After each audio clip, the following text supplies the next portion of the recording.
I'm Brandon C.W. Johnson for Nomad TV, and today we are with a digital nomad. We are with Nurul from Singapore. Hey everyone, my name is Nurul from Singapore, and I'm a content creator and travel blogger. All right, let's get right into it. Let's go. So, what inspired you to become a digital nomad? Honestly, at the start, I was juggling like a remote job on the side with my full-time job. My job, I can actually do it just with a laptop and Wi-Fi.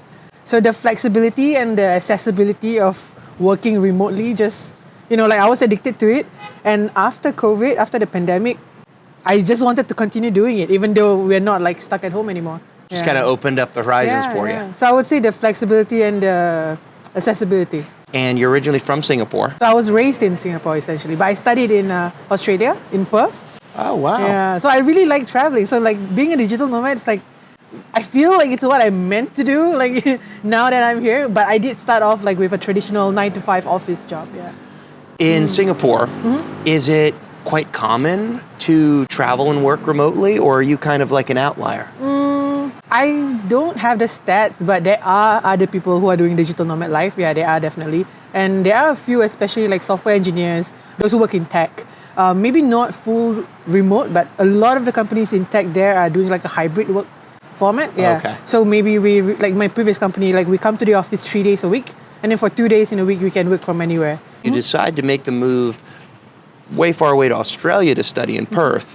Is that common for people in Singapore? It is actually, yeah, because like there are good universities in Singapore, but it's honestly really hard to get in. Like you gotta be like super smart, which I don't think I'm like book smart, but I love tourism, and that was what I decided to major in. And at that point of time, I was also interested in like communications, like journalism. Yeah, so the universities in Singapore, they didn't offer like a double major. Yeah, so I had to go private and I had to go to Perth. I studied at Murdoch University, and then I did a double major in tourism events and communications. Well, that's fantastic. It leads me to my next question, of course, which of course is the big question on everyone's mind. As a digital nomad, what's your job? What do you do? What do you do for a living? Yeah. Yeah, I'm actually a content creator, a bulk of it.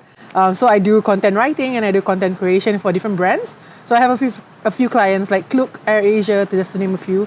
And I also work with tourism boards. So I have like Taiwan, Hong Kong, these are like other tourism boards that I do work with. And I also have like an agency that I work for where I write for them freelance. It's called Have Halal World Travel. So it's like a media agency that creates content and advertising for namely Muslim brands and Muslim travelers. Yeah, so because in the past, I would say like Muslim travel or like halal travel is not really accessible.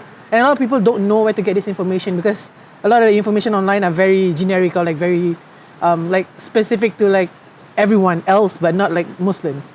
Yeah, so these agencies and these brands, they started first, and then now I'm just working with a freelance to create. But at the same time, I also have my own blog, which is Explore to Makan, and then I publish stuff there as well based on my own experience. So I don't do advertising, but I mostly share from my personal experience or like itineraries, budgeting, and like the things to do, the things to see from where I go. Yeah. Wow, that's fantastic. So you have your own niche. You reached out to these brands that are within that niche, and you make content for them. You partner with them. And you also do your own blog. Yeah, that's true. Wow, that is absolutely incredible. Thank you. And this has been a 5-year-long journey since you were on your 9-to-5. Yeah, it was a side hustle initially. Like it was just like a hobby. Like I was just posting because my family's asking like where I'm going, where to eat when you go to Korea, for example. And I thought just packing all the information on one blog, it would make it easier so I don't have to repeat myself too many times. I'll be like, go here and read it yourself. That's amazing. Yeah. Well, I can see it's working. I can say the other day, no, we were out, and some of your fans came up, and that was just so lovely to see. God. So I can see. That leads me on my next question. When it comes to being a digital nomad and you working with content creation, reaching out to these brands, creating these partnerships, what would you say that your number one tool is that you use when it comes to your job? Wow. I would say it depends on the task. Yeah, if let's say it's content creation or like editing, I'll usually use like Adobe Premiere Pro or CapCut. But in general, like the one tool that I use every single day without fail is Notion. Because it helps me to like organize my thoughts. Usually I would like idea dump because like my phone is the closest thing with me, right? So I will usually idea dump on my notes app. But if I don't set that into like different categories, so if I don't put aside time to organize that dump, it'll just be a dumping ground. Yeah, so I use Notion to like categorize what to produce, what to do, even down to like tracking the campaigns that I have ongoing, just to see like which brands have paid me or which brands are still pending payment, this sort of things. Yeah, it's quite a useful tool, I would say. Yeah, just to organize everything. Yeah. Fantastic. And that helps you to keep everything organized in your life. Yeah. Because I would imagine you have a lot of organization to do because you're traveling, and that takes a lot of organizations and logistics. And then, of course, working with various brands, making content that's specific for each brand. There's a lot going on in your head. So if you see my Notion dashboard, I have like a life section where I plan out, like, for example, my savings, my trips, my itineraries, my flight bookings and everything. And then I have a separate one just for content. And then I have a separate one just for my clients. Yeah. Fantastic. Well, as a digital nomad myself, that helps me. Thank you. No Notion. worries. All right, I'll have to download that.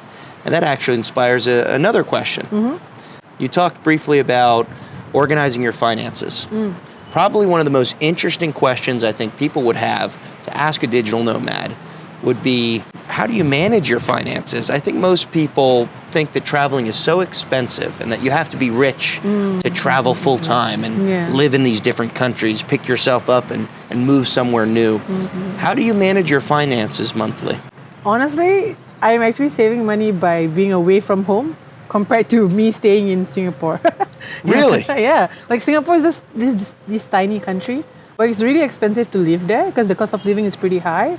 And like to own a house in Singapore, you would have to pay quite a sum. Yeah. Versus now, like because I'm working remotely, currently like the company that I'm volunteering for is paying for my accommodation. So I save a lot of money there already. Yeah. So I'm not paying for accommodation, of course, Nomad live. Yeah. And that's one. And then at the same time, like food is pretty okay here because I cook a lot when I'm here.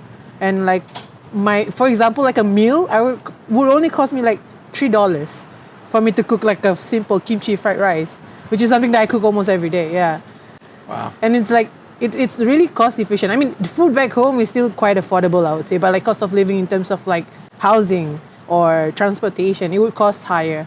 Yeah. Especially here because now in Busan, I have like, where I stay is also like just 5 minutes away from where I work. So I don't have to pay for a single transportation fare. Yeah. Even if I travel around in Busan or in Seoul, the transportation is actually quite okay because if let's say I take a bus and I proceed to the next bus, it's the same fare for just one entire trip because you have like a grace period in between transports. I don't know if you know that, yeah. Because if you go down the bus and you go up the next bus, you have a grace period, yeah. Wow, I can see why that university in Perth wanted you. You are so smart. My gosh, you really have everything No, I'm just learning organized as I go. so well. That is very impressive and fantastic to hear. That's incredible. If it's okay, I'd like to ask you a more personal question. Yeah, go ahead. Obviously, you're living here in South Korea. Your family is both from Malaysia. You got family in Singapore. How do you manage relationships with your family and your friends back home when you're moving all the time? I think communication is really important. Yeah, and I'm really thankful that my mom's like super supportive and she's not the kind of like the conservative kind of parent who would block me from traveling or going out solo. Because a lot of my friends, like they can't travel solo because their parents are like, no, we don't want you out alone. Yeah. But for my mom, she's really flexible as long as I update her every single day where I am, what I'm doing, and who I'm with. Yeah, and then she's fine. So I have a really open communication. And I think as a solo female traveler especially, it's really important to at least let one person know where you are at all times, just for your own safety. Yeah, and like with my family also, like me and my cousins, we all have each other on Instagram. So we always like, like they're always replying to my stories and I'm always liking their posts and all that. So it's like we don't meet every single day, but I feel like we're still connected one way or another. Yeah. So especially with your content creation, they're probably living vicariously yeah, for some you. of them are content creators too. So like we always like support each other through our posts and all that. Yeah. But I think just make use of technology, make use of it to stay connected. Your lifestyle is, I would say, inspiring. It's an inspiring lifestyle, especially folks that might be watching this that are probably working a 9 to 5. It might be 10 o'clock at night. They're sitting in their bed. They're watching this. They know that in a couple hours they got to wake up to an alarm clock. And you represent the exact opposite, and that's inspiring to people. What advice would you have if someone wanted to become a digital nomad and adopt this lifestyle, but they have no idea where to start? And you're talking to that person, what would you tell them? I would say, I can only give advice based on what I have experienced myself. Outside of that, I wouldn't know. But for me, when I first started or when I was first considering on switching to become a digital nomad, it was to see what my current situation is. Like, do you have a mortgage back home? Do you have a family? Do you have kids? So these are things that you need to ask yourself first if you're thinking of switching, because this one move will affect everything else in your life. So like for me, I'm single, I don't have kids, I don't have anything. So I'm pretty flexible, and I just have my mom and my family, like my brothers, but it's fine. Like I can go out on my own and I'm not gonna affect anyone immediately, like within my circle. And then number two, you have to see whether your work, your line of work, can actually be done through digital nomad. Because certain jobs, like for example, if you're a nurse, you can work overseas, but you still have to be on site somewhere.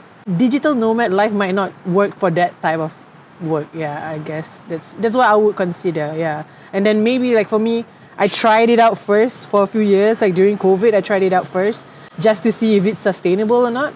And after 3 to 4 years of doing it on the side, only then I decided to jump in full time. Yeah.